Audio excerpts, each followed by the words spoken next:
यूहन्ना अध्याय 10 के पद 9 कहता है, मैं द्वार हूँ।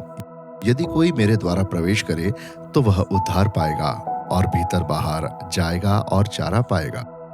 द्वार के लिए यूनानी शब्द है सायरा, जिसका यूहन्ना 10:9 संदर्भ में अर्थ है किसी ऐसे बिंदु तक पहुंचना जहां भेड़े बाहर भीतर जाती है।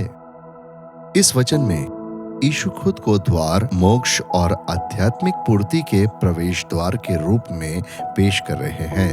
अपने समय के संदर्भ में एक उपकरण सुरक्षा, पहुंच और अवसर का स्थान था। द्वार के रूप में यीशु पिता तक पहुंच और उसमें सुरक्षा का स्थान प्रदान करते हैं।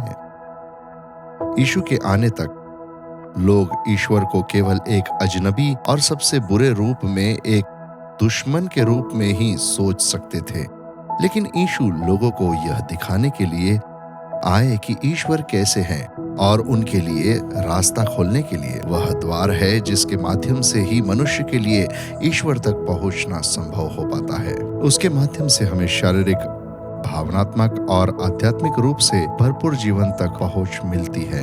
यह न केवल मोक्ष के लिए बल्कि उसके साथ निरंतर संबंध के लिए भी एक निमंत्रण है। लेंट हमारे लिए यह सोचने का समय है कि हम द्वार तक कैसे पहुंचते हैं।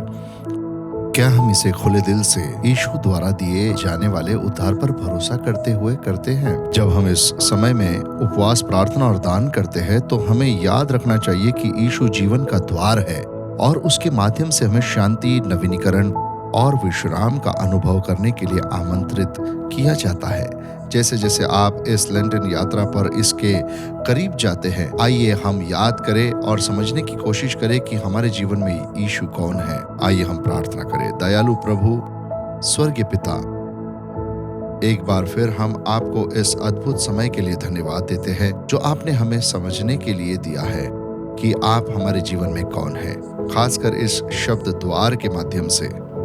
प्रभु, जैसे जैसे हम आपके करीब आते हैं, जैसे जैसे हम इस द्वार में प्रवेश करते हैं, हमारा जीवन खुशियों से भर जाए और चुनौतियों के बीच भी आप हमारे मार्गदर्शन और हमारी शरण बने।